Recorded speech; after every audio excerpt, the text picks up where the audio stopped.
Welcome to another edition of Northern Heat. My name is Bob Lennon, President of ThermalWood Canada, and host for the show. And today, our special guest, Pierre Zundel. Hello. How are you doing, Pierre? Excellent. So, Pierre, you have the role of the CEO of CCNB. And as you just corrected me a while ago, it's not just for the Bathurst campus, it's the province altogether. That's right. All 5 campuses and 8 sites.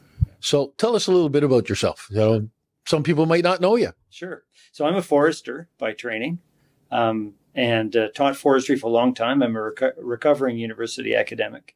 So I was 30 years, a little over 30 years in the university system.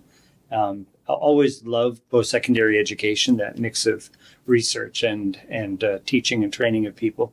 And when the chance came to come back to New Brunswick in 2019 as the head of CCNB, I jumped on it. You jumped on it right away. Absolutely. Not a bad place to live, right? It's awesome.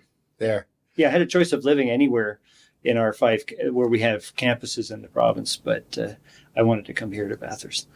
Well, thank you very much for moving here. Now, you talked about forestry, so that's kind of tied into building. And just prior to Christmas, the province of New Brunswick were here. The minister was here talking about a little bit of a small donation that they were giving you guys. So tell us a little bit about that announcement. Yeah, well, it was fantastic. So what was announced was $3.5 million to do the planning and architectural work to get us shovel ready to build essentially a new campus on the site of our College Street facility here in Bathurst. So the plan is to close the U-Haul site. Okay. And build a brand new facility to do what we currently do at U-Haul, but at College Street, to have everything on one site. So no more duplication. And also we're building something which is pretty unique in terms of involving the students in as many programs as we can in technological innovation. And so we have our here at the U-Haul campus, we currently have our R&D facility. Mm-hmm. And we're moving that obviously onto the College Street site. Now we're hoping that everybody from IT students to trade students to engineering students, that everybody who can possibly connect with that technological innovation agenda gets access right there on the campus. But, you and I have talked about this a few times, and it's not only the fact of bringing all and trying to incorporate innovation, but it's also using the best of building products and everything else, but using those things as an educational part of and including it into the educational system. Absolutely. Well, I'm hoping the facility itself, when it's built, becomes a learning object. So rather than hiding all of the building systems and all of the engineering parts, the idea is to expose them, so that students in all of the different disciplines see essentially the skeleton of the building and the systems, and that they can use the data that the building is generating. Like modern buildings generate mountains of data.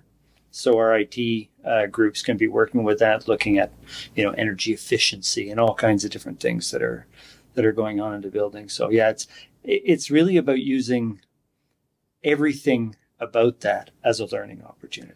But as a campus, you're kind of overdue on renovations, right? Absolutely. Because the College Hill, the building itself has been around for a little bit, over 100 years. Yeah. And the one on U-Haul Drive seems to be over 100 years too, but it's not.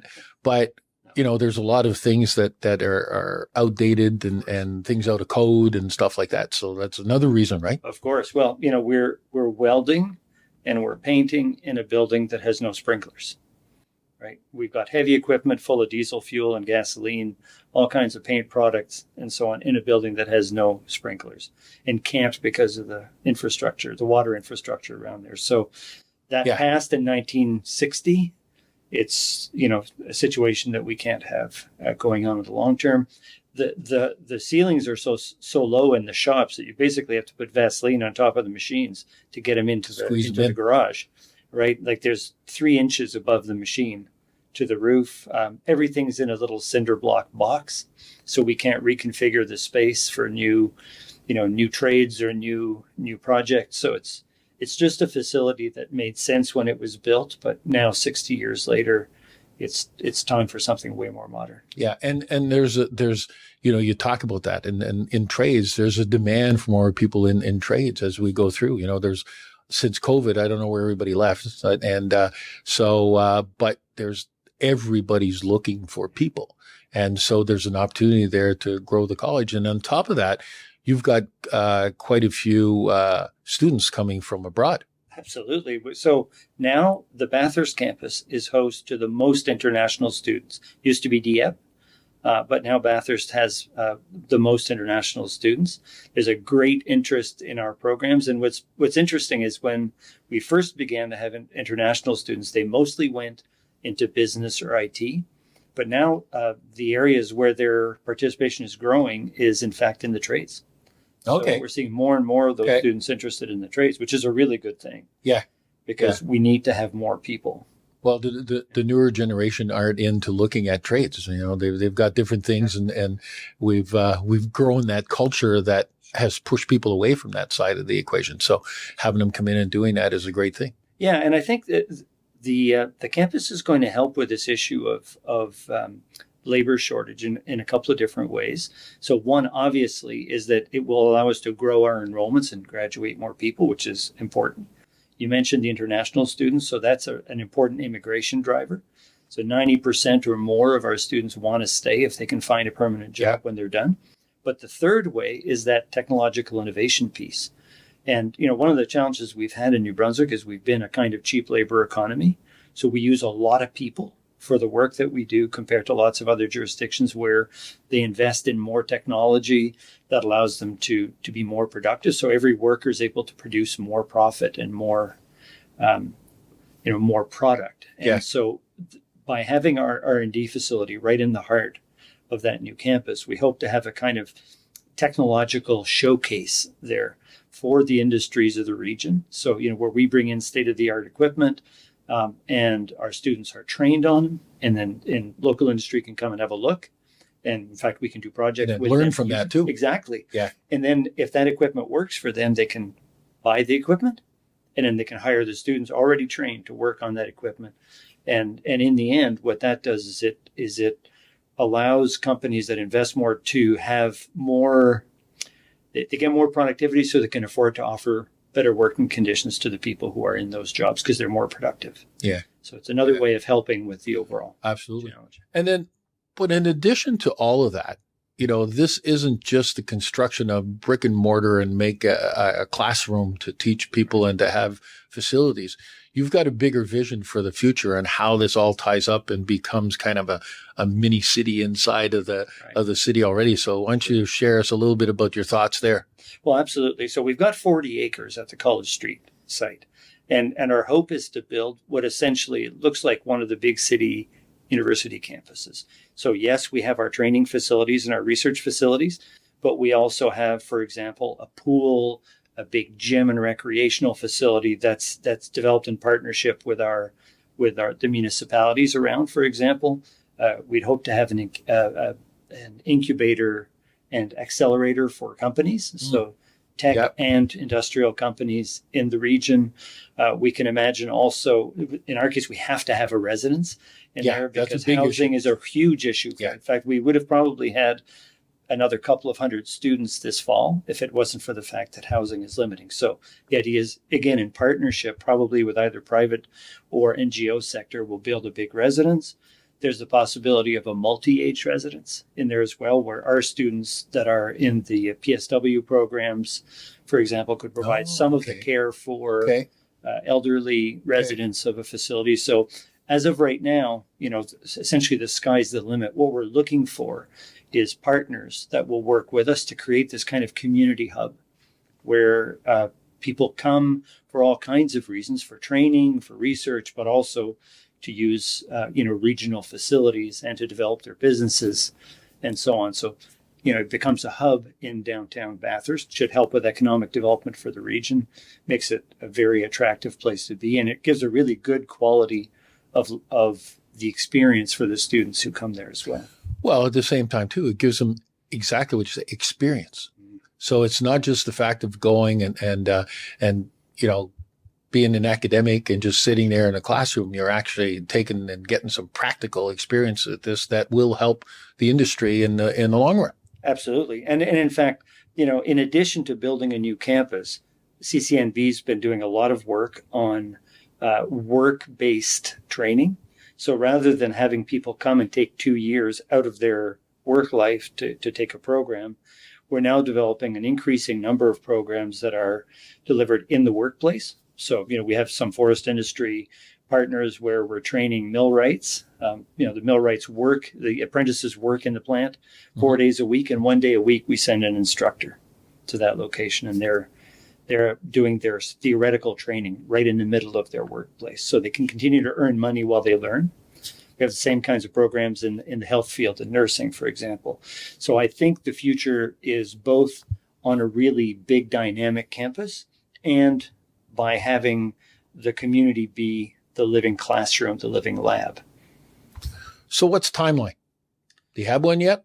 Yeah, so we're about a year to do all of the detailed planning and technical drawings. While we're doing that, we're working with the municipalities to see if we can nail down some of those collaborative projects. We're working on the residence idea. We're also working on the federal government because obviously this is a big project. It's a $150 million investment. So that means there'll have to be, all of the governmental levels will have to be involved, the province, the feds, et cetera. So we've got lots of lobbying and discussion to do with people. We're also going to go out to the community because one of the things the politicians will tell us is, or ask us is, does the community support the project? Yeah. So we'll be looking for engagement in the community to help us either financially or in other ways with the project. When you think about it, spending $150 million, sorry, not 1.5, $150 million also means quite a bit for the community when it comes to, offering products, offering service to the project, right? Absolutely. And if you think about it, the North is really well equipped with the kinds of companies that do this work, right? Whether it's heavy steel construction, you think about folks like MQM, you've got big industrial electrical and other kind of construction providers. So, we're all set in this region to engage in that construction. And, $150 million is the building that we're building. But if we also build a pool and gymnasium recreational facility, that's another economic opportunity. That's the additional. Accelerator, the residents, all of those things provide a kind of continuing construction, economic development activity for the region. And as I said, the North is kind of specializes in that kind of heavy work from its experience in mining and forestry and road construction. So it's not like everything has to come from somewhere else. Hopefully a lot of it comes from here. Yeah. Oh, that'd be great too, because it helps everybody in the long run. One last question I have for you. I just thought about that when you were doing it. What are you doing with the old, the college on the hill, the building itself?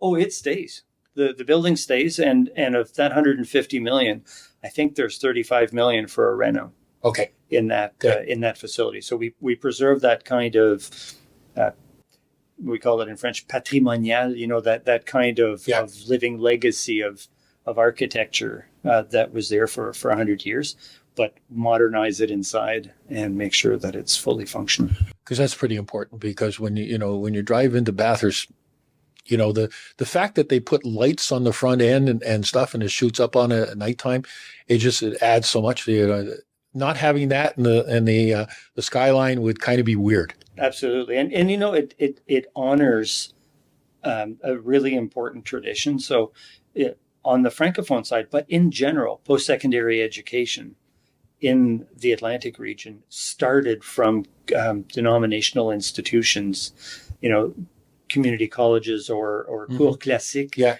we would say in French. Yeah, exactly. Right? So we honor that tradition, because that building was built by the fathers. Yeah. Right. And so we honor that and that history, but we're also modern and delivering the kind of education people need right now.